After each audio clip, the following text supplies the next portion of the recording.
Hey out there, rock and rollers. Welcome to a very special 83rd edition of the Ugly American Werewolf in London rock podcast, recorded here in central London, just off historic Abbey Road. And I can't tell you how special of a night that I've got to talk to you about here this week. Ladies and gentlemen, as a long-time Rolling Stones fan, it was really the first big rock show that I ever went to was the Rolling Stones on the Steel Wheels Tour 1989 as a teenager. It's the same for Action Jackson, my co-host. I went in the Midwest. He went in Giant Stadium. And it was life-changing for us. And it set us on a path of loving rock and roll and loving the Stones music for a long time. I will admit that years ago, I decided I was not going to go see the Rolling Stones again live. I'd seen them 6 times. I'd seen them do all sorts of... I've seen them in a club in Chicago. I've seen them in football stadiums, baseball stadiums, racetracks. I've seen them all over. So I'm like, I'm not going to go see them anymore. I've seen them. I've spent the money. I'm happy that I got to see them several times. I'm just going to use my resources for other concerts. But being someone who lives in London now and has lost a lot of time to COVID to go into special shows and going out to big venues and places that I've wanted to go for a long time. When they announced they were going to do the BST summertime concerts, I had to go, and I had to take my child, the Wolf Cub, an 8-year-old who loves rock and roll music. If I had the chance to take her, I had to jump at it. So we're going to review that here on the show this week. But first, we've got a lot of stuff to get to before we get to the Rolling Stones. And first, as listeners of the shows know, we are a part of the Pantheon Podcast Network, a family of about 90 to 100 strong podcasts, all about music, not just rock music, but all sorts of amazing hosts. There's a show out there for you, there's no doubt about that. And we always like to give shout-outs to our fellow rock and rollers like Paul Richardson of Vintage Rock Pod and This Day Rocks, to Jay Scott at The Hook Rocks. Great show. And we love Jay's show. I just hope I have enough time to listen to them all because he's more than weekly. You got to stay on top of Jay. And of course, our friends and role models, the Shout It Out Loud guys, Tom and Zeus, the best Kiss podcast in the world. We're hoping to hear something from them really soon. You can check out all of them at Pantheon Pods or www.pantheonpodcast.com. But we have a really exciting development here at The Wolf, and that's that we have a brand new sponsor, which is so cool because not only does that kind of give a little more credence to the show that, yes, we have a sponsor, it does help pay some of the expenses of putting on the show, but it's a real partner, and that rarevinyl.com is a perfect sponsor for the show because it's about selling rare records to rock and roll junkies like you, okay? Now, rarevinyl.com is kind of a relatively new URL for them. It's a new name, but they've been doing this for more than 30 years. I think they got started in 1985. I mean, since 1985, these guys have been dealing in high-quality records. Lots and lots of LPs. They have over 250,000 items in stock. It's unbelievable. And you can trust them. I went and checked out their operation. The care they give when they buy a collection to go through it and check out what it's all about. And then if somebody makes a purchase, the way they package it in the packing house there and get it shipped out to make sure nothing happens to it when shipping all over the world, you can really trust that what you're getting is high quality and you're going to get it in great shape. They've got, 5, 6, 7 record buyers. That's their job. Buying records, going and finding people's collections, and then sifting through it, finding out what might be valuable, what isn't. Hopefully before too long, we're going to have a couple of them on to tell some stories about some of the great finds they've had over the years, some of the interesting things they sometimes find in the records themselves, But anything you want. I mean, obviously we love rock and roll, but there's classical, there's jazz, there's stuff from the 50s all the way to the present day. Tons of vinyl. You can also find things like tour books and rare items like that. And you can trust them. I mean, they've been doing this for decades. They've got over 10,000 5-star reviews on Trustpilot, okay? Couldn't be more proud to be associated with these people and what they're doing. So definitely check out rarevinyl.com. Some people might know them as EIL.com. It's one of their older site names, and there might be more things on there versus rarevinyl.com, which is something they've launched fairly recently. But please go check out rarevinyl.com. And guys, if you put in the code podcast when you're checking out, just podcast, you'll get a 10% discount. I'm telling you, you're not going to find better quality anywhere, and you're basically going to get knocked off your shipping anyway if you just use the code. So please go out and check out rarevinyl.com, use the code podcast, and you get some really high quality stuff there. Of course, we want you to subscribe and download wherever you use your podcast, be it Apple, iTunes, Amazon. Good Pods has been good to us. They put us on their top 10 list. Great way to interact with other podcasters. Anywhere you get it, please download and subscribe. And if you get a chance, hey, put in a good word for us. Write it down. Put in a review. And it just helps us find more rock and roll fans like you. So back to the Stones, Hyde Park. We were blessed with an amazing night, and I'm going to get into all the details with Action Jackson right now. Bottom line is, it was a special night. Special night to be out in London. Beautiful evening with my family. Got to see the Stones. Got to see them do some songs that I'd always hoped I would get the chance to see them do. And so without further ado, let's jump into it. My 7th all-time Stone show. The only thing that could have made it better was probably having Jackson there, because we were huge Stones fans together, living in college. We had seen Steel Wheels separately, but we'd both seen that tour. While we were there, Keith came back with Main Offender, and then eventually they did Voodoo Lounge, which we got to see together. So that was a big moment for us in our fandom and friendship and being big rock and roll and Rolling Stones fans. So to see them one more time on a special night in London, an historic night in London, really, it was special. So we're going to get into it. This is me, the Wolf, and his family seeing the Rolling Stones in Hyde Park here on the Wolf.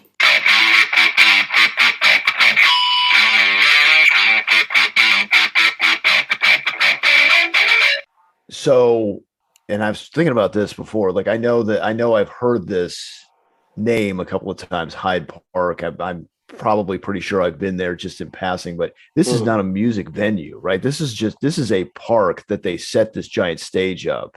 Yeah, right. It's in the middle of the city. That's right. No, yeah, Hyde Park is it's a very famous park. I mean, there's a lot of great famous parks, and Regent's Park is not that far from where I live, Paddington Rec, but the Hyde Park is big, almost like a Central Park kind of thing, in that it's been around a long time. It is fairly centered to the city. Royal Albert Hall and the big statue of Albert are on the south central side of the park. But yeah, and then Speaker's Corner, of course, in Hyde Park is there. There's a palace down at the end. You can really go get out there, and there's wooded areas. You can really feel like you're out of the city, out of London, if you go there and do it right. But then, there's also a lot of cafes and things like that around. There's places where there's little boats and stuff. And it's a pretty big place. I think you stayed basically on the south side of the park. Maybe you didn't really see it when you were staying down. I mean, you weren't right off of it. You couldn't see it, but you were near that when you stayed here. If that's the case, then I definitely went there, because I know we went to a park or two. I just didn't realize which one it was. But yeah, it is like the ones that we went to were like Central Park, where you're in this giant city and then you cross over and oh, wait a minute, this is very nice. So Indeed. It's a great concept to have that kind of the deal in a busy city. But I can't imagine like the logistics of setting this massive thing up and then getting everybody in and out of it. Well, here's the thing. I mean, they use that part of the park, and this is like the northeast side, kind of just below the Marble Arch, just below like where the Hard Rock Cafe Hotel is.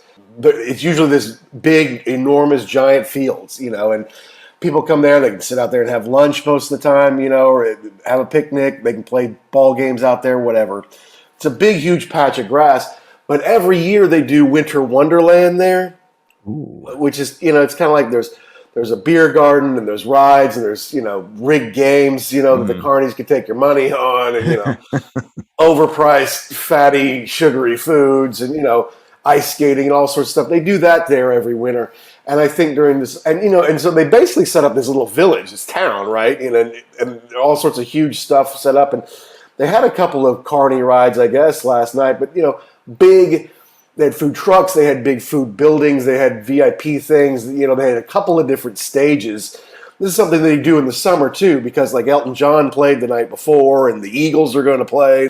The Stones are going to play a second time, Wow. They do this in the summer. They know how to set it up, and they know how to run it, and But the thing is, I remarked to my wife about this because, I mean, look, the famous Hyde Park show was 1969. In fact, as we're recording this, we're less than a week away from like the 53rd anniversary of the Stones playing, which was July 1st, 69, Hyde Park, a free concert to 500,000 people.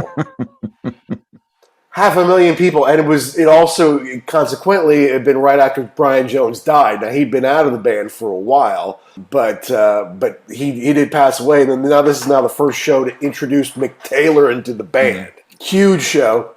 The bootleg from that show isn't great. I mean, it was an historic day. It may have been historic to be there, but the Stones weren't amazing that day. But last night they were awfully damn good.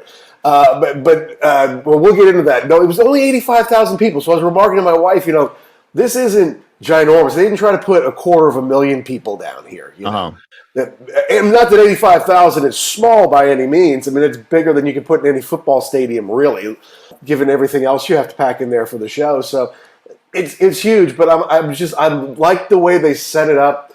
It had good flow to it. There was the stage is down kind of a patch of where it does kind of naturally, the ground just kind of goes lower for a while. Okay. So there is a small bit of an amphitheater so people can stand, and as you go up, it gets a little bit higher. So that's always a good thing when you do those natural kind of fairgrounds kind of shows. Yeah, because you don't want to. I mean, you got to work with the terrain there, and you don't want everybody. If the stage is up too high, then you can't see anything, and it's just a horrible experience. I know I've been to a couple of those amphitheaters here in the United States, and that's kind of the same deal. They've got seats in the front, and then there's a lawn, but the lawn kind of goes way up in the back, so you're looking down. So you don't have an obstructed view behind all these seats. Yeah, well, and then they did build up the stage pretty big, tall, because you had to. And of course, there's video, and there's video behind them, big, huge video screens behind them. They had a couple of TVs out towards the back. We weasel away. So, all right, the Stones go on a little bit after 8. We get there at about 6:30 or so, something like that. Is there any kind of opening band, or is it just the Stones? Yeah, no, Phoebe Bridgers went on before we got there. When we got there, The War on Drugs was on. All right. And I have to admit that I was not familiar with their work. But I chilled and listened to them, and I liked what I heard of them. I mean, I didn't know any of it, and like when I heard it, it's not like, I've heard that on the radio, because I don't listen to the radio, so... And when they play The War on Drugs, I'd probably not, So it was the first time I'd ever really heard them. But from what I heard, I did like them. It would be worth it for me to go explore a little bit more about them. It was cool, it was rock, but it was also kind of mellow. I liked it. Okay. Well, that's good. That's at least a good intro into it. There's nothing worse than going to a show with an opening band and you're just like, wait, can this be over now, please? I know. So, we get in there. There's a big, kind of, it's like going to Disney World, the weaving through the things. But because at the time we got there, it's not like we really sat in line. It's we had to go through all that, wrap it around that thing as they kind of fed us through there. We went to the metal detector. We get there, and then it opens up to, it's a big green space, but then there's all these food spots around. There's a big thing that spins people around with big carnival things. There's an American Express, tent, come in, be a VIP, that kind of thing going on. And then they had all these food. They had food trucks. They also had like built-in restaurants, places where you go get beers. I mean, just what you would think of like a holiday festival kind of thing, like a Christmas carnival or something like that, except it's in the summer. And yeah, huge space for all that. So we had to sift through all that. We did eat a little bit before we went in. So we had our food, and then we walked basically to the very back of the lawn and sat down there. And so it's almost like a big horseshoe. And then on the outsides, there's places you can buy merch. The merch line was like, my God, crazy. And I'm like, we're not sitting there. But we brought a blanket. We got a couple of, drinks. And so we laid down there and just listened to the band and hoped that it didn't rain. Because it was pretty ominous for a little while there. Pretty black. We did feel a couple little sprinkles. Fact of the matter is, I was in shorts and a t-shirt. It never hit 70 degrees, and I was pretty comfortable. Had it rained, I might have been unhappily cold, but it didn't. It held off. It was a beautiful British summer night, and so we chilled out there. I got the Wolf Cub and ice cream, and we just kind of waited. And then, a little after 8, we just rolled up the blanket, and then I walked us way down forward, a little bit off to the side, but way down forward, and just found us a good spot. Because, you want to find a spot where people aren't always walking in front of you. You want to find a spot that's safe for the little one. I've actually met some cool people. I never got their names, but they're up from around Birmingham. A guy, and he had a few women with him, and they were just they were about our age, maybe a little younger. Yeah, I don't know, 50-ish maybe. They're having a good time. They're dancing. They knew the songs. Like, they were the folks who were there for the right reasons. They're not, there to get hammered. They're not there to, be jerks. They're there to sing along and have a good time. So we positioned ourselves there, and from there we were off and running.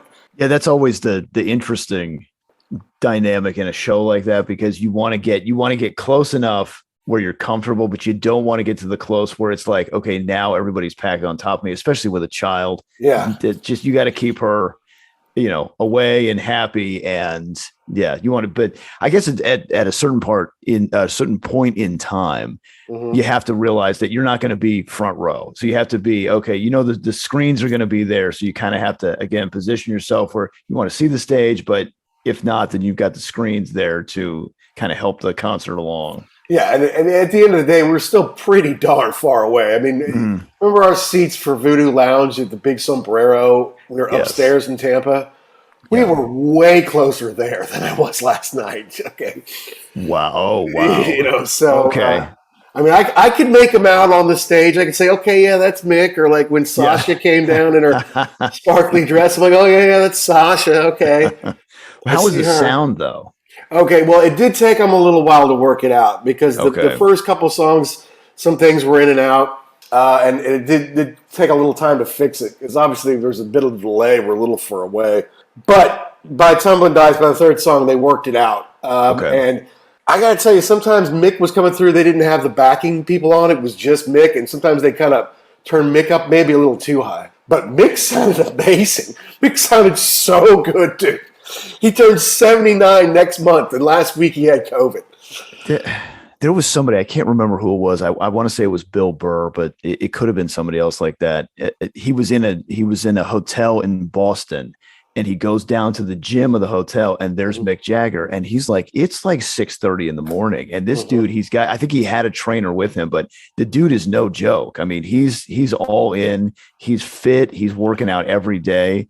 It's amazing. But then you see a show like this, and you say, well, it pays off because he's not, a cripple. He's still running and jumping, and has the Mick Jagger energy. I know, it was awesome, and my wife is like, look at his energy. Like, she gets off on that, right? She wants to feel like who's leading the way. Like, what's the vibe here? And I want it to be positive, and she wants to be up, And she's like, wow, wasn't he amazing? I'm like, yeah, he's the price of admission. He's the show. He's the best front man there's ever been. I mean, you'd have a hard time arguing against that, just for the longevity and you're right. Like, he gets the crowd into it. You've got Keith, and then you've got, Ronnie Wood, who kind of lend the cool factor to it, but he's the one that gets the crowd going. Yes, absolutely. It's why there's so many women in the crowd over the years. Correct. I mean, the riffs are amazing, Keith, but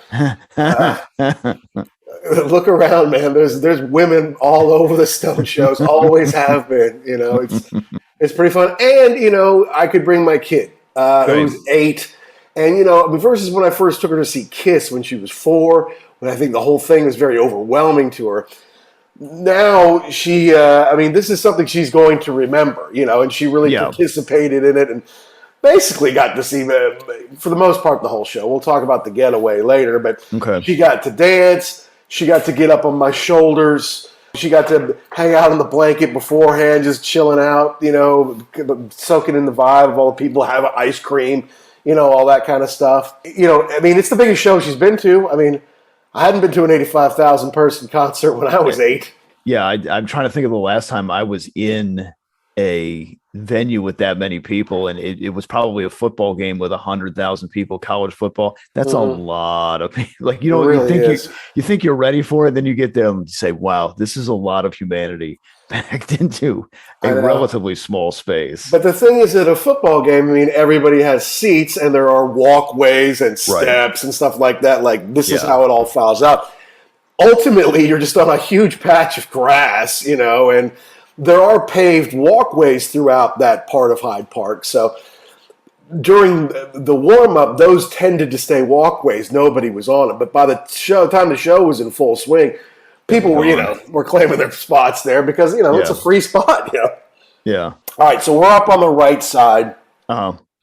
They do a little bit of a Charlie tribute before the show, showing pictures of Charlie and everybody smiling and him playing and stuff like that.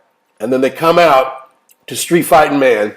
And so anytime you mention the name of the town you're in the song, it always goes over big. Not the Street Fighting Man wouldn't have, but came right out kicking it. And we were off and running. Big visuals on the big screens. You know, everybody's got the colorful first clothes on, because everybody's got to, pull stuff off or put new stuff on throughout the show. Everybody gets a little wardrobe change at some point, it seems. But Street Fighting Man, I don't know. That's one of your favorites, isn't it? I do. I love that. I love the fact that they still play it. It's a good. You know what it is right off the bat. You know, from the intro, so you can kind of get pumped up and everywhere. But there's no place for a street fighting man in London town, and everybody's psyched, and it's a great. I mean, you could do "Start Me Up," I guess that would be a great. I've done it before. Yeah, that would be a great intro song. But something about that's like old school. I mean, it's I don't know what year it was, but it was 60 something. I mean, it's been around for a long time. Yeah, I love that song. Yeah, it was at 67 or 68. I feel like something like that.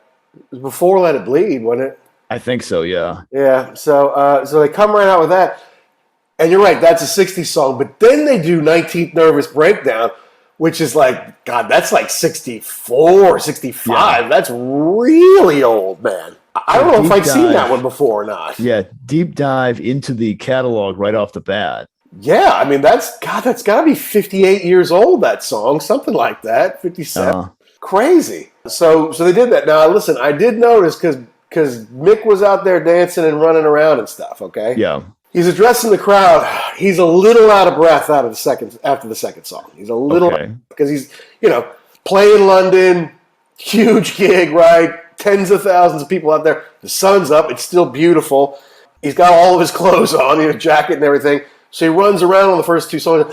Well, thank you very much. Okay, well, see, it's not, he's not superhuman because he did have COVID last week. They did play on Tuesday night. When I was at Yes, they played Milan. But, and that seemed to go over pretty well. But so he's had some time to not only do a show previously, but to recover even more. But, he needed a little bit of a break there. And then they get into one of my very favorites, Tumbling Dice. Well, I mean, we did the whole... Yeah, that's we've done the whole thing about how that could be perhaps the greatest, one of the greatest songs they've ever done. Oh yeah, yeah, and again, you started, instantly what it is as soon as they start off with the riff, and that's like kind of a cool thing too because that's a little bit of a slowdown. Exactly. So I think that's probably what Mick needed at that point in time. Probably so, but it means he was really giving it up for the first two, man. Yeah. It's 78, about to be 79 next month as we're recording this, man. I can't imagine anyone else doing what he's doing. I really can't. It's unbelievable. But then, Tumbling Dice. I mean, Tumbling Dice is one of the 8 or 10 songs they have to play. I feel like they can mix up the set list in a lot of different ways, but there's some they have to play, and Tumbling Dice is just one of them. Yeah, absolutely. And we did the whole episode on that record. On Exile. Yeah. And it's just, it just holds up. It sounds great. And, could that be the greatest point in the Rolling Stones history? And arguably, we've been down that road before. So yeah, that's a great addition to the, I mean, I didn't have a chance to look. Is this pretty much the set list they've been doing the whole time? So I'll get into that because some pieces are pretty much the same every night, but there's some things that switch out every night, and obviously Keith has some leeway in what he plays. But for the most part, Street Fighting Man, 19th Nervous Breakdown, and Tumbling Dice have been kind of the way they started. I think they did Sad, Sad, Sad. Oh, okay, from Steel Wheels. On June 1st. Okay. But I haven't seen that too much. But, all right, so a couple of songs from the 60s. Tumbling Dice is 72. Next, they do Out of Time. Okay. So can we thank Quentin Tarantino for them doing this now? Because it played such a big role in Once Upon a Time in Hollywood? Because they never played this before. I was going to, probably, yeah. Right? Yeah. I said that to my wife. I don't think she remembered it from the movie. But I'm like, because they're doing this every night. This is like part of it now. And they do it really old school. Almost sounds kind of Motown-y with the piano. Oh, nice. And they extend it out. But, I mean, it's one of those songs, man. I mean, it's one of those 60s songs that was probably 2 minutes and 14 seconds or something. And it only has about, 12 different words, the whole song, and a lot of it's, baby, baby, baby, you're out of town. They do that like 50 times. And let the Wolf Cub sing along. It's something she could pick up after the second time. Not real complicated. Doesn't have some kind of odd entendre that, she's not going to pick up on. It's just, right. It's just, baby, we're out of time, but. Yeah, what was that? That was off like Aftermath or something, wasn't it? I mean, that's old. That's a deep dive. So yeah, I would say you're right. There's no way they would have broken that out if it hadn't been in the movie. I'm thinking that, and that kind of gave it. And how else are you going to get? I mean, Martin Scorsese's already done everything he can for like the Stones between Let It Bleed and Exile. I mean, those songs are out there. None of those are going to sneak up on anybody anymore. But right. Bring it back Out of Time, it's kind of got that old-timey Motown vibe to it.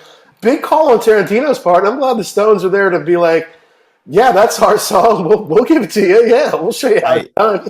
Yeah, and I wonder too if they, they heard that, they saw all the hype with the movie and said, yeah, I kind of forgot about that. I have to imagine that at this point in time, there are songs that somebody would bring up. Oh yeah, I remember that from a million years ago. Right. Yeah. So yeah, I'm glad that they could dust that one off and throw it back in the rotation. Yeah. So I don't know. It said live debut back on the first date, June 1st or whatever it was. Okay. Does that mean they've never done it before? It's just they haven't done it since the 60s. I don't know. It could be. Yeah. I mean, you figure back then they were putting out records, every 6 months or something. So who knows? It could have just been lost. Maybe so, yeah. But Chalk It Up is one that I'd not seen live before. Right? Yeah. If we go see Kiss, they're not going to play anything I haven't already seen them play before. Like I've played all those many, many times. Exactly. The Stones have certain songs they have to play. We'll get into those, but they can mix it up a little bit. Yes, and they can resurrect things like Out of Time. Mm-hmm.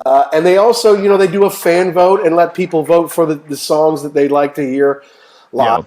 Yeah. And, we get, and they can mix in certain songs. And so this gets to the point, those 4 songs are usually about the same so far on this tour. Okay. They break into She's a Rainbow is kind of to mix it up here. And of course, my girls love that one. Uh-huh. I played that for the Wolf Cub many times. Like, She's a Rainbow song. What's interesting was because it was threatening to rain and it did drizzle a little bit, 2 songs before they played that, there was a big rainbow right over the stage. All right. Excellent. Well, that's all. And I was thinking about that when you were talking about going to this show. That's always the wild card with an outdoor show. If you're in the Superdome, it's going to be 72 degrees and no problems. Right. If it rains and something like this, you got to go on. So I'm glad you had a good time. And that is cool when you had the rainbow as the X factor there. Yeah. And Ronnie was sitting down playing something. It wasn't steel. Is it harpsichord? What's that sound on She's a Rainbow? Do you know? I believe, on the record, I believe it's a harpsichord, yes. So I guess that's what that was. And I got to tell you, Ronnie played a lot of Les Pauls last night. Nice. I was talking to the dude from Birmingham. It was pretty cool because you don't see that much. And he knew when Keith pulled out certain guitars, like what song was coming up. Like you can tell when he pulls out. Wow. Okay. Body's like, or he calls it. Well, if the Telecaster's back, it's like, oh no, wait, what's that? That's like a Les Paul G. What is that? Is he gonna play? So we kind of bonded over that. But Ronnie was on a lot of Les Pauls and a Tobacco Sunburst for several songs, and I thought he sounded really good last night. See, that's interesting because for a while he had an ESP, I think, endorsement, and he would use I don't know what the model was, but it looked like a Strat, but it was an ESP. So it's interesting that he's back with Les Pauls now. Yeah, and man, of course he could do pretty much what he wants. Anyway. Right. He may be obligated to play it on certain songs, but there's certain songs that he'll be like, "Yep, Les Paul just sounds right." Yeah, but so that was a good one. It was a good way to mix up the set, right? You know, but still, you know, here we are about to go to the sixth song, which is "You Can't Always Get What You Want." That might be one of the ones they have to play. I think so. Yeah. And I was it was interesting. I was telling my wife on our tour of London, we did go past the drugstore where you got the soda with Mr. Jimmy. Yeah. I was thinking about that, dude. I was thinking back over on the tour with the Chelsea, went past McDonald's, which used to be the Chelsea drugstore. The story is a lot cooler than actually seeing the building now, but that's fine. Yeah. But within the first few songs, Mick, was talking about how good it is to be back in London and, how it's because of, certain rail strikes and things like that. It's not the easiest place to get to anymore. And really thanked everybody for coming out and supporting us and was very gracious about it. And, joked how BST Summertime Festival where they're doing this in Hyde Park, plus Glastonbury's going on this weekend. Oh, yeah, yeah. So it's like, it's so good to see young up-and-coming bands like Elton John and Paul McCartney and the Rolling Stones being able to get out here and give us a chance, But apparently Elton John's was crazy, like more than sold out, and people were gathering around the outside fences just to listen in, Wow. And there's some of that for the Stones, but not as much. But Mick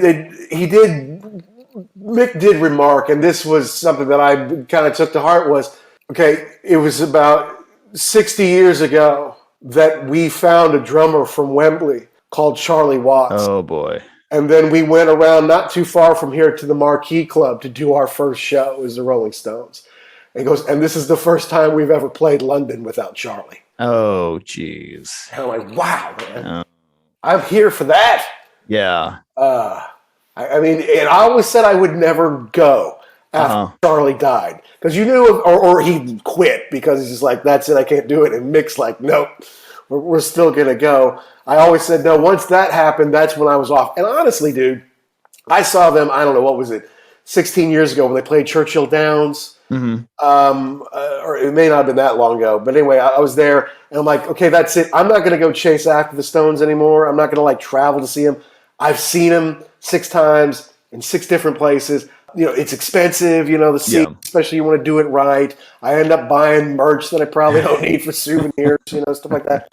So I'm like, I'm not going to chase them. I'm going to give my dollars to other bands. But if they come to my town, it's always a maybe. And it's when I heard they were playing Hyde Park, and I could take my daughter, we can go to Hyde Park. I'm like, okay, I got to go. And it's not that expensive. That's the thing. It's not even that expensive. And they had kids discounts for tickets. Oh, okay. Which is cool. But no, I've definitely paid more to see them before, that's for sure. So, I mean, yeah, I was happy to go. It's like a historic night. And then when I heard that and realized that, this is the first time we've played London without Charlie's, the Rolling Stones, I was like, wow, man. I'm because they are playing again in a week. So they can't say that night, right? Right. So it was a special moment to kind of realize that. And I wondered too, you were talking about Elton John having people hanging off the rafters. I really wonder if that would have been the same case were they only to play the one show. Yeah, that's a fair point, I guess. Yeah, possibly. I mean, here's the thing. You can walk into the outside thing and just sit out there without, before you get to the ticket turnstiles. They had acreage where people were just sitting out there for free. They couldn't see the screen, but they could hear a little. But you could hear it. Oh, yeah. You could hear it across the street of the Marble Arch if you really wanted to. So, yeah, there were thousands of people out there just chilling, no ticket needed, I guess. Hi guys, this is Chris Slade, drummer of AC/DC and many others, and you're listening to the really ugly, Werewolf in London. No, but you can't always get what you want. They could extend that out. Yeah. They could stop it and they could bring it back and stuff. So, I mean, they played 19 songs, but it was over 2 hours. So some of these, they really kind of stretched them out a little bit, But so, all right, so that's through 6. And the newest song was Tumbling Dice from 1972, and everything else. The first 6 songs were from the 60s. Yeah. So it's time to mix it up a little bit. They go into the new song, Living in a Ghost Town. And I bought the single when it came out just because I was like, well, geez, I don't know. I'm in London and I can't go see shows, and the Stones just made a new single. Why not get it, So, so I did know the song, and they do a little ooh, give that kind of ghost howl or boo through it. Yeah. That gave a little, call and repeat with the audience. So that got them going quite a bit. Something the Wolf Cub could sing back a little bit, Yeah. I mean, again, now that's another one I could say I'd never seen them play that live before, So Right. 2 or 3, because I'm not sure about 19th Nervous Breakdown, but 2 or 3 out of 7, I'd never seen them play before, man. So that's pretty cool. Straight out of the gate. Sunshine is still pouring down on the stage. It was great. But then, this might be the most special point of the show. They break into Can't You Hear Me Knocking? All right. Bigtime, big time, man. God, it was so good. The riff, and Keith was just dirty on it. Oh, man. I love that. I was doing my air guitar all over the Wolf Cub's head and her back and stuff. It's like that, eh?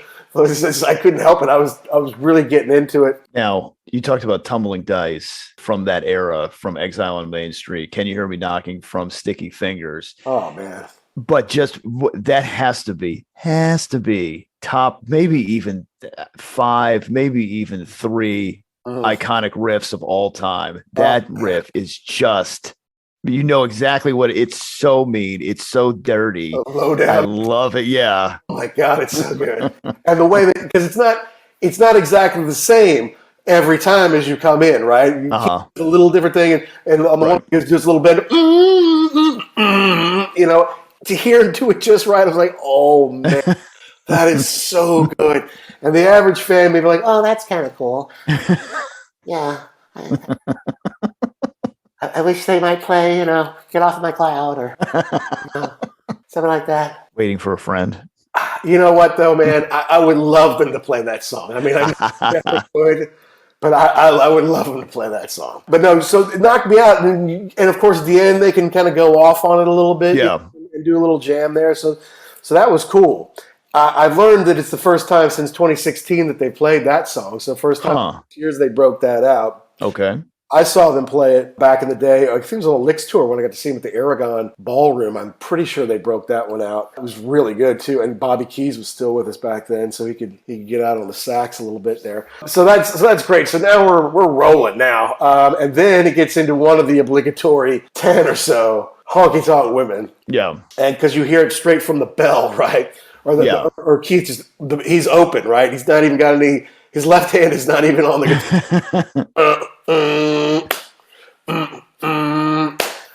It was at this point I decided to put my daughter on my shoulders. I have a bad back, so I couldn't keep her up there the whole show. Or even like multiple times in the show. But I'm like, God, if I'm taking my child, my 8-year-old, to the Rolling Stones, I got to put her on my shoulder for a song or two. I got to find something, right? And as soon as they hit that one, I'm like, okay, I guess that's the one, It's my little honky-tonk girl, just stick her right up on my shoulders. And she's like, wow, because, suddenly there's nobody in front of her. There's no head, no one's butt, no one, nothing.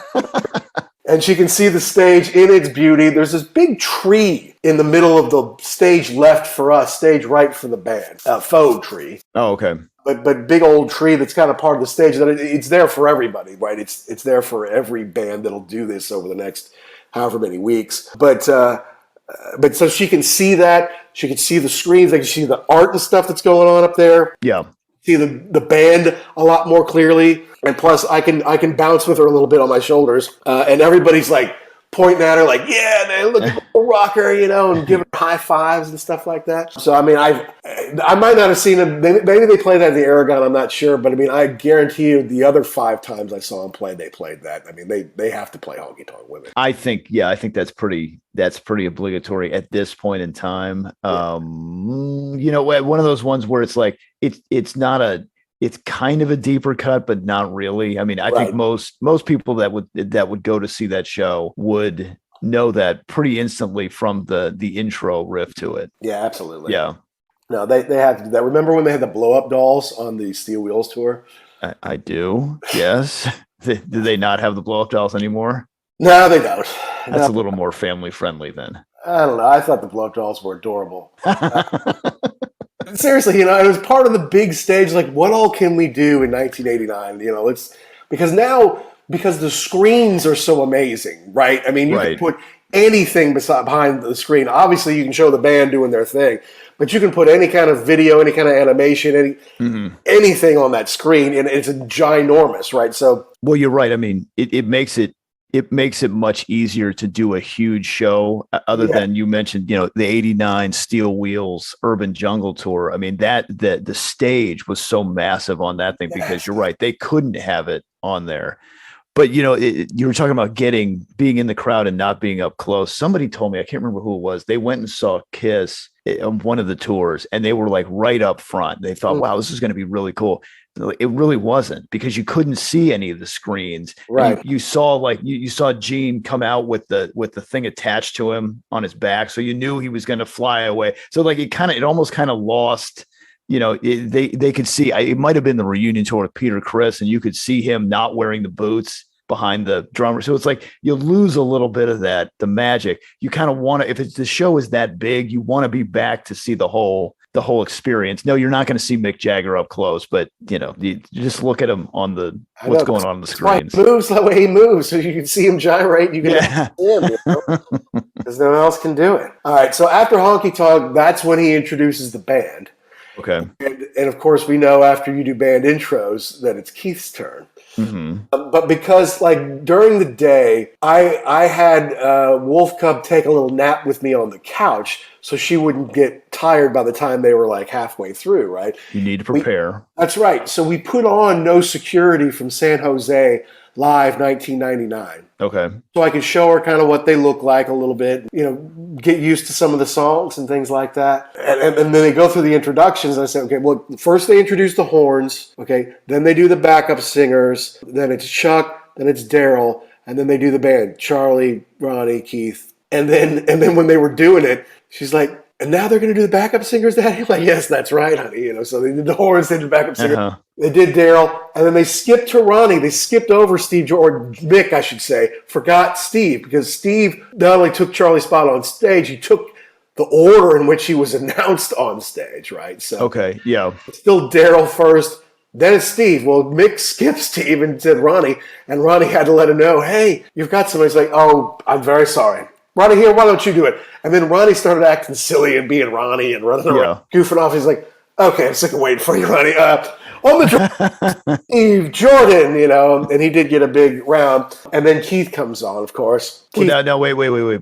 Before you get into that, what I was going to say, what I really love is because Mick does the whole band except for himself, and then Ronnie will come on and do Mick, and there's nothing better than when he gets them with one of the things you can see Mick just like, really, you really just said that? That's the very expensive gynecologist, Mick Jagger.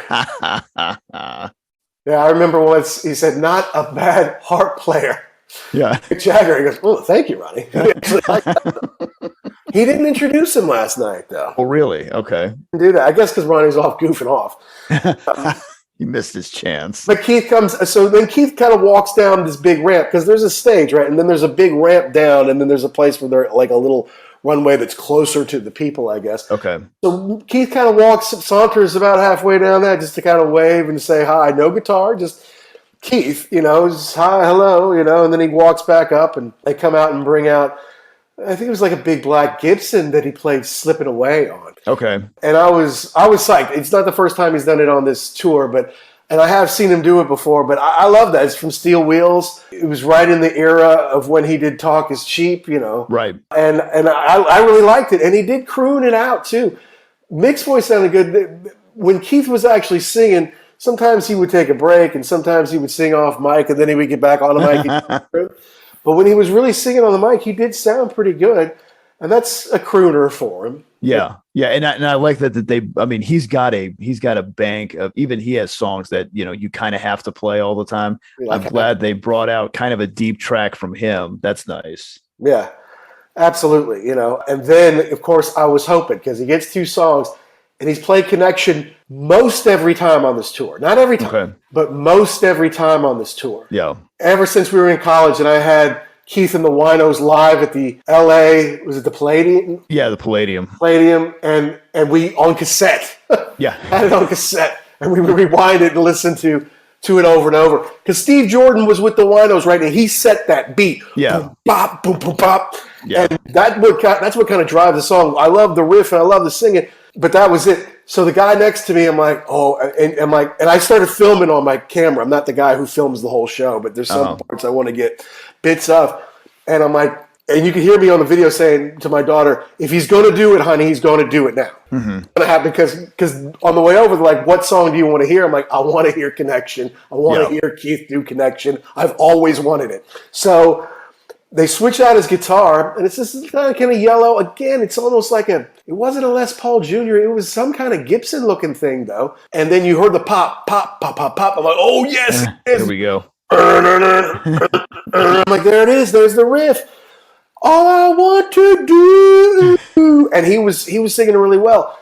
Now, what was cool about it, though, Jackson, was that he did extend that song, too. Because that's a pretty short song. That was on Between the Buttons. Right. Pretty short song. So between, is it the first and second verse? I think it is.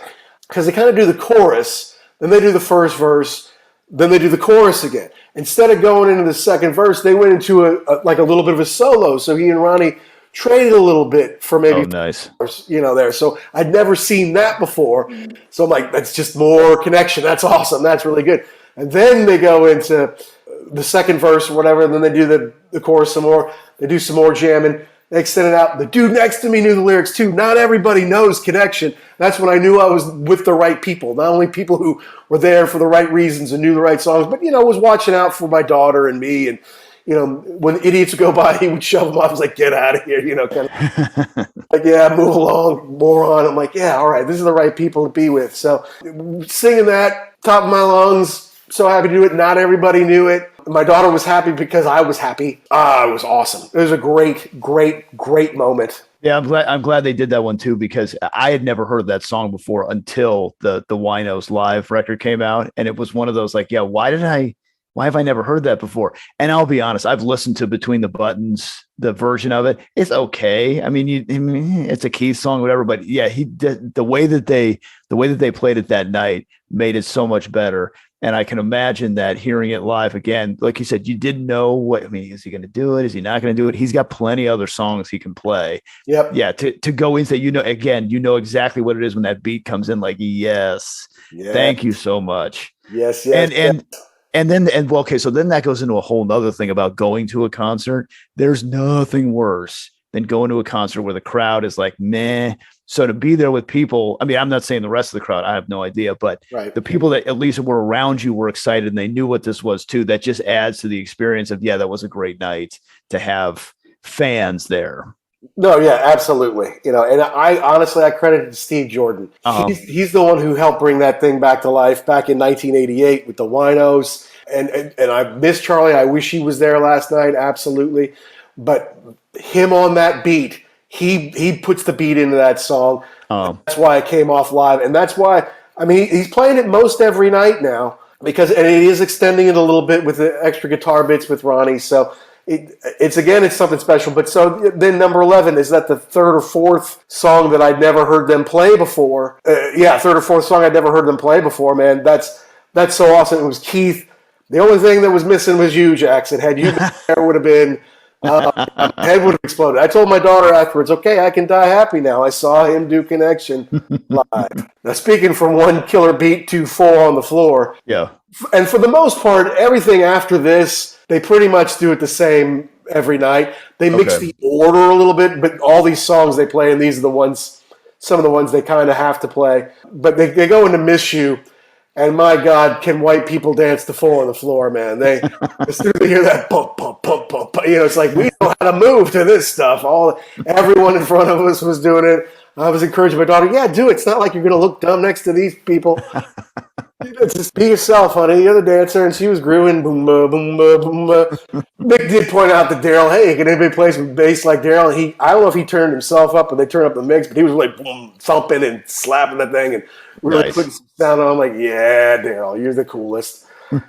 He's almost been in the band as long as Bill Wyman. Yeah, that's it. That's insane. It is insane to think that. What was that? 90. Well, 94 the record came out. I'm going to say starting to record it with them in 93. So 93 to 2022, or 62 to 91 or two that Bill Wyman was 1 or 2. Yeah, because he did Steel Wheels and then he did the tour and then that was it. Yep.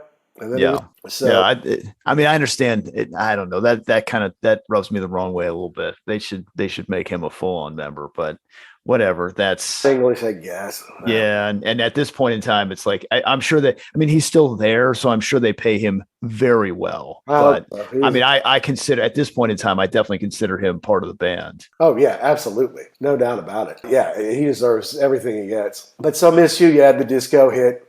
Was that from? Some Girls, 78. So that's one of the newer songs they played. Before they get into Midnight Rambler, and of course, this is a crowd favorite that you can really stretch out. Yeah. And make it pick up the harp and really go off on it. And that got my daughter excited too, because when we were watching No Security, it's like, wow, he's really good at the harmonica. I'm like, yeah, he should do that more. I hope you get to see him do some of it tonight, and he did. He was great on Midnight Rambler. Yeah, we were talking about Voodoo Lounge. The song that came off of that, "Love Is Strong." I know that it's not the greatest song they've ever done, but he wails it on the harp. So that's one of those I listen to it probably for that aspect. Mm-hmm. But yeah, when he gets going, you forget about that because he's everything else, and then it's like, oh yeah, he really can play the harmonica. Probably 10 best in rock and roll. He's awfully good at it. Yeah.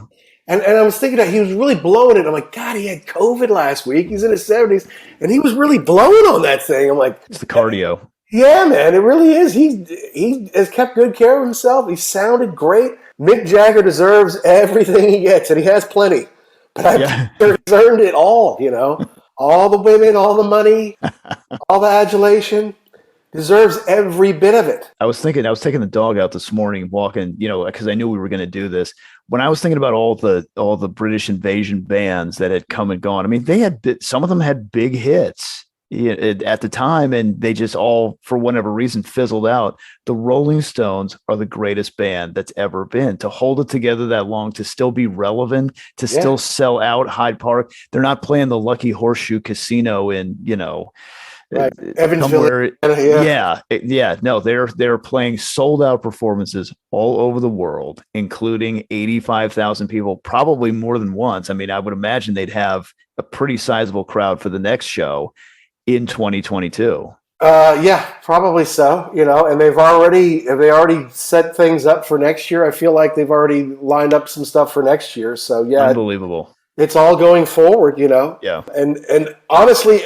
Another reason that I, 16 years ago, whenever that was, said I'm not going to see the Stones anymore, because I'm like, I've seen them, and they're only getting older. I mean, It's great to see them in their 40s and their 50s and their 60s. Like, okay, that's great. At that point, it's more about the stage and the stuff, than it's necessarily the band. But it was worth it. I mean, they were really good. Obviously, not everyone in the band is those three guys, and they've gotten younger in some spots, but Chuck's old now. Hell, they outlived Lisa Fisher. She had to retire. She was a foxy young thing on the Steel Wheels tour. Now she's retired to greener pastures. It's amazing the longevity. And then when they do something like Paint It Black, Well, okay, so Painted Black, everyone loves Painted Black, and it's got this kind of haunting thing. So there's like, they show the band in black and white on stage and stuff like that.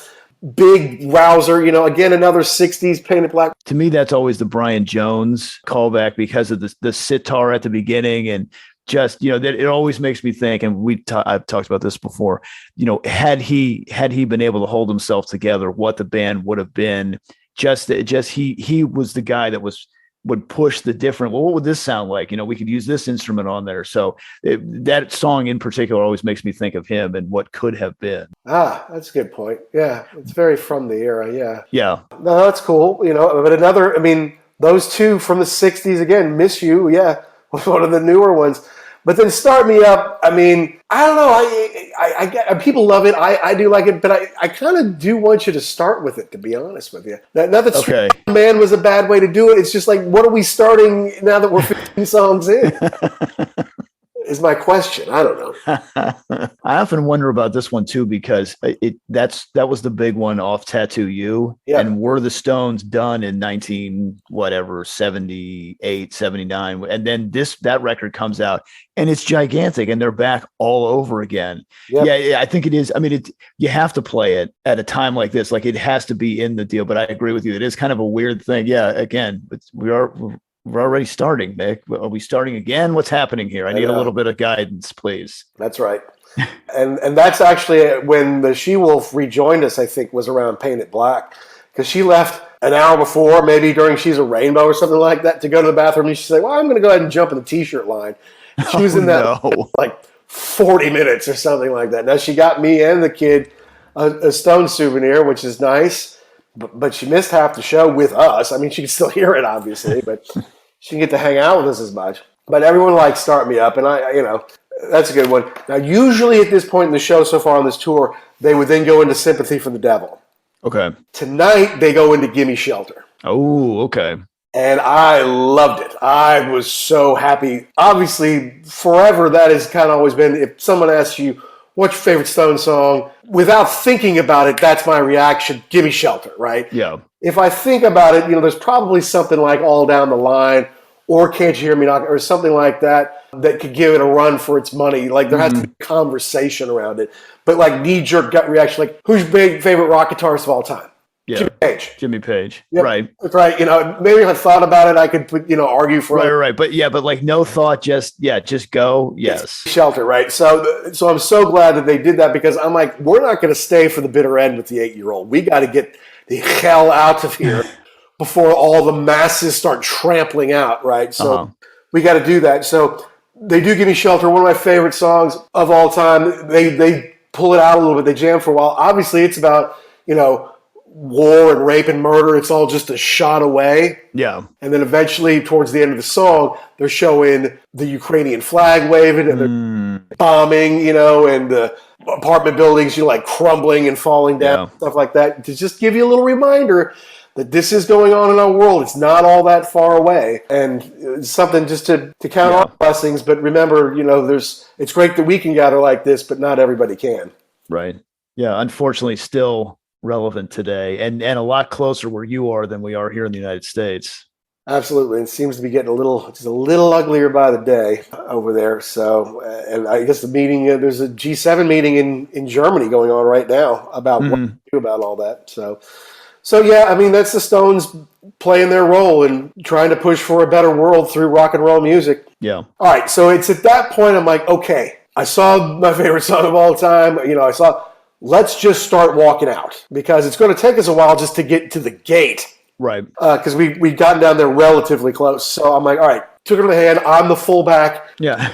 She's Tony Dorsett, We're making a hole. Yeah. I'm Moose Johnson and she's Emmett Smith, and I'm just pushing people out of the way. I'm like, move, get out of the way, just bumping into people.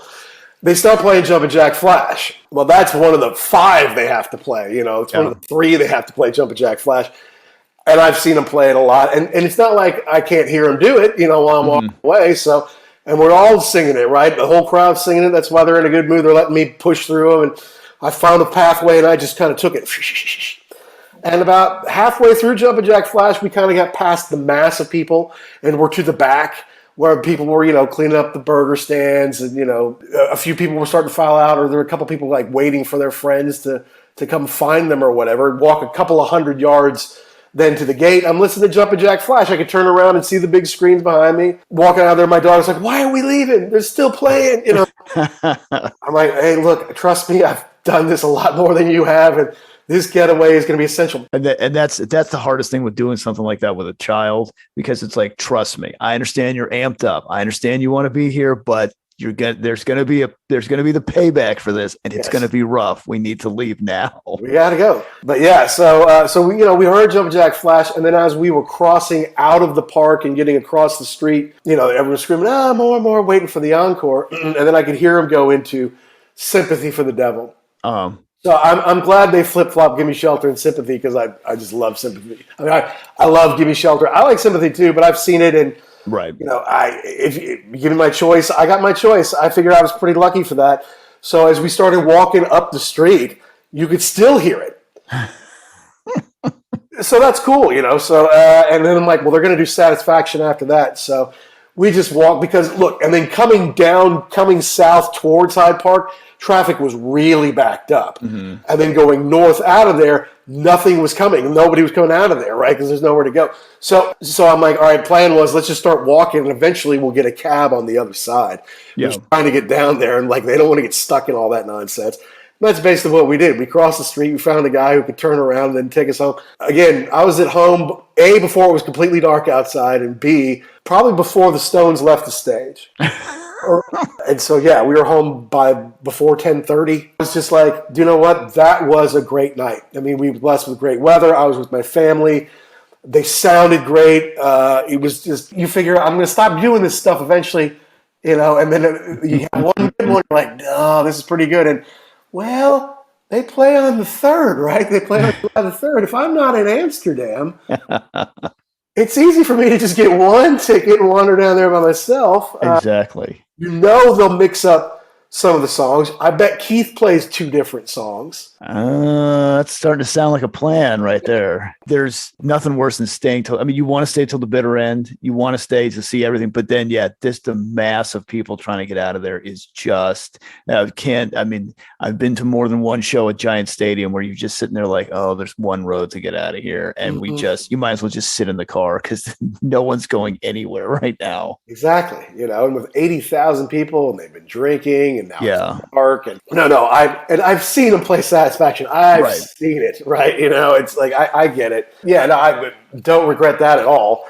Maybe, just maybe. Although you were talking about Keith before. I love when he comes walking down, and he does the waving and the fists and everything, and then he goes back. This big long thing to go back to the microphone. Thank you.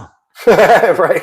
Yeah. All right. Hey, we all good here. And it's like, okay, that was Keith. Thank you, Keith. Keith Richards, everyone.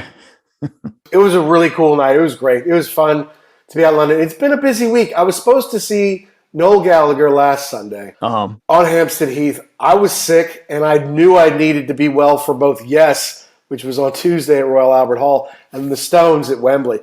I had Stones at Hyde Park, but think about that week, man. I get to see Yes at Royal Albert Hall, and then I get to see Stones at Hyde Park, and I had to sit out Noel Gallagher at Hampstead Heath. Yeah, that is kind of the luxury of living in a place like that, where everybody's going to come through London. It's not one of those like, oh, well, I drove I think there was somebody who was it? I think it was on Twitter or something. Somebody posted that they had taken a train or something from Liverpool 2.5-3 hours or something to see that show. Mm-hmm. Like, well, that's a commitment right there. That's not a 16-pound cab ride. No, that's the thing, with the rail strike. Some people bought these tickets, and then all of a sudden you can't get down there. So how are you going to do it? But, with London, it just seems like there's a lot of roads to London. Yeah. A lot of people have places to stay, like family or friends they can crash with if they need to, so I don't know. I thought it was great. Here's the thing, man. If it had been you and me, we could have walked home from Hyde Park in about 45 minutes. Yeah. We could have just hoofed it. Right. With those 8-year-old legs who were already up past their bedtime. And, correct. I'm not going to walk 45 minutes with her. I'm going to have to carry her half the way.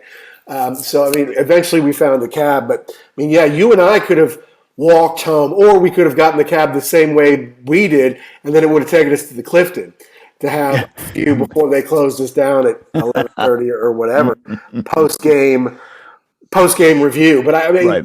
you would have loved it, and the only thing I think that would have been better had you also been there, man, because you would have loved it. Yeah, I mean, it seems like it was a great night, great venue, great set list. Everybody had energy. You know, like you said, Charlie's no longer with us, but to have somebody who is, I don't want to say could basically just slide into his spot, but I mean, if there's anybody that could, it's Jordan. I mean, just part of the family already. Correct. Right. Yeah.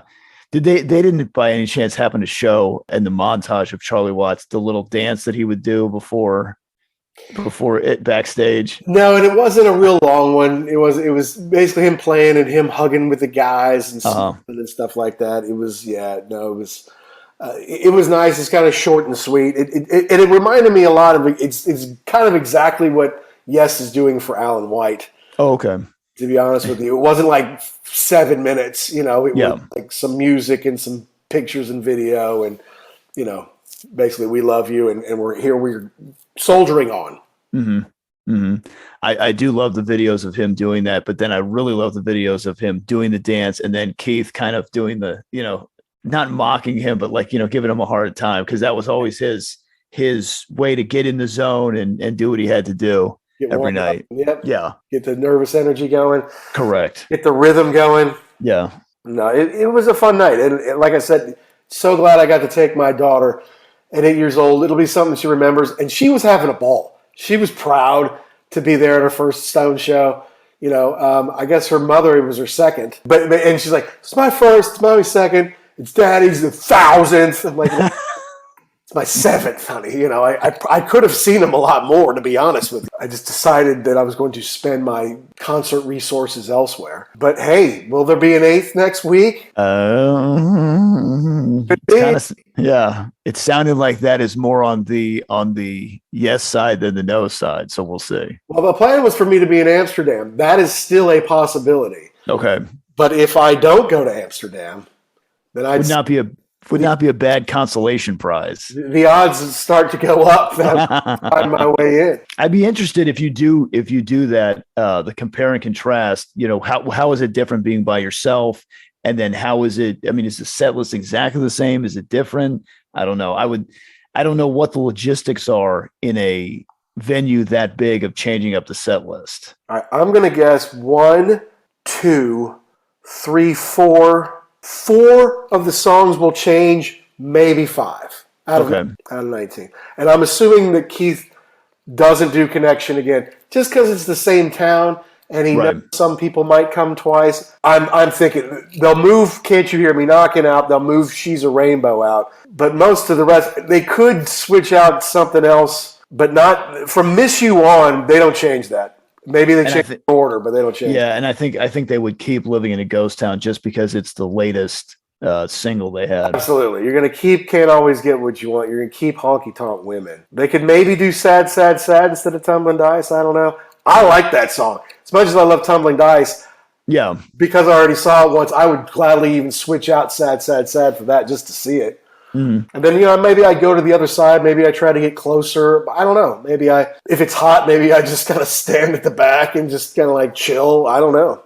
So, I mean, they did get off my cloud when they did Liverpool. They did I Want to Be Your Man when they did Liverpool. Keith did You Got the Silver. Okay. You know, and Connection. Yeah. So, you know, they mix it up a little bit. In Munich, they did Rocks Off. They did Ruby Tuesday. Keith is Slipping Away in Connection. So otherwise, it's, you know, it's pretty well the same. So I get 3 different songs, maybe 4 if I was lucky. I'd like maybe they change it up just because they're playing the same town. They're gonna try to mix it up some, but we'll see. Interesting. You're gonna buy you're gonna get the Ronnie Wood set list. I already bought it. I pre-bought it. There was a thing that said if you were the first 500, you get a special pick. I'm like, well, I don't think I was quick enough on the draw for that. But by the time we got home, he had already unveiled it on Twitter before the show. Yeah, because you texted me, and as soon as I got that text, I looked to see if it was on there, and yeah, I saw it, and they're just so cool, so cool. and Yeah. colorful, you know. Yeah. And it's a great, I don't know, it's a nice souvenir for the whole family now, you know, that we were all there, right? So Yeah. between getting some Roger Dean art and now a little Rolling Stones art, I'm dressing up the place. No, they did Sad, Sad, Sad, Beast of Burden. Keith did Happy in Madrid. You can't go wrong with Happy. That's a great song, but Connection is just that much more special. I agree. Yeah. I agree. And is he going to break out before they make me run? That's another one too I was thinking about. That's awesome. And then, I mean, I love it. The song isn't my favorite, but I just the sentiment of the worst. I just love that. Yeah. I got to see Connection. I should probably not push my luck, but who knows? Maybe next week I'll be telling you about the second time I saw it. All right. I'm looking forward to it. And then, of course, for myself, excited to see the big Def Leppard show. I have not been to a venue. I mean, it's not going to be as big as 85,000. There's going to be a lot of people there from what I've seen. What they've been posting for the last couple shows, there's going to be a lot of people there. There'll be 50,000 people there, I bet. Anyway. Yeah, correct, Mundo. So we shall see.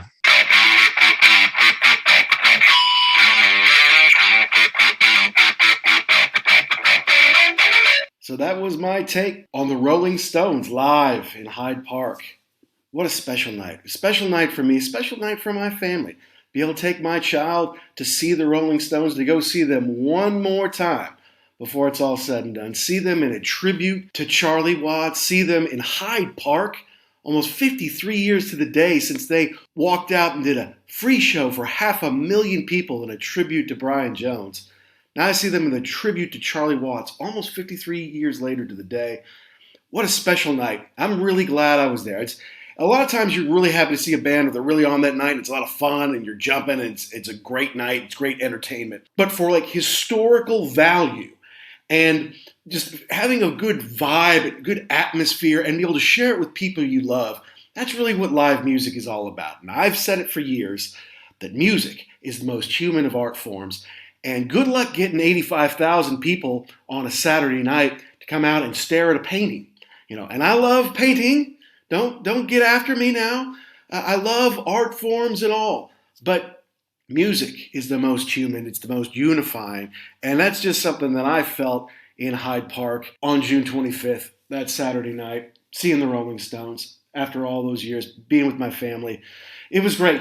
A lot of people who go see the Stones now, they're checking a box. Or they're saying, I'll go one more time. Or, they're taking somebody young, like I got to take my 8-year-old daughter, to give her that experience so she'll have that to remember, to look back on as she gets older. But honestly, if you want a good time, I say go see them. They're touring Europe a little bit more this summer. I think they're going to tour, if not later this year, they're going to tour next year. So they're still doing great. Not everybody's there anymore. There's no Bobby Keys, there's no Brian Jones, there's no Charlie Watts, no Bill Wyman, although he is alive. But the show they do is great. It's a lot of fun, and we had a great time last night. So if you want to go see the Stones, if you're thinking about it out there in Europe, don't think about it. Just go. Just get a ticket and go. It'll be fun. Trust me. So I want to thank you for listening this week. And as usual, we want to ask, did we get something right? Did we get something wrong? Did we miss the point? Did we leave out your favorite part? Hey, tweet us or DM us and let us know. I'm at ugly_werewolf, and Action is at ActionJack72 with an X. We'd love to hear from you. We'd love to hear from anybody who's at the show. Send us some photos, send us some movies, send us a story or two, man. We'd love to hear your experience at the show. And those good folks from the Midlands want to send us a message. Hey, we loved hanging out with you. You were good fans. You were good crowd members. Good rock and rollers, man. And it was folks like you that keep me coming out to the shows. Not like some of the weirdos we had to deal with, but that's all part of it, of course. And we're very proud to be part of Pantheon Podcast Network. You can check out at Pantheon Pods on Twitter or www.pantheonpodcast.com. And very special thanks to rarevinyl.com, our new sponsor. Look, guys, if you're looking for something in the way of an LP, a 78, a single, a disc, a DVD, a CD, anything rock related, check them out. It's rarevinyl.com. They ship all over the world. They have amazing quality and incredible staff, so definitely check them out. Next week, what's happening next week? Well, are we going to talk about the Stones again? I might just be going back. I know Jackson's looking forward to the stadium tour with Def Leppard and Motley Crue, so we'll definitely be talking about that. So with that, all you rock and rollers all around the world, from the Wolf and Action Jackson, be cool and stay safe.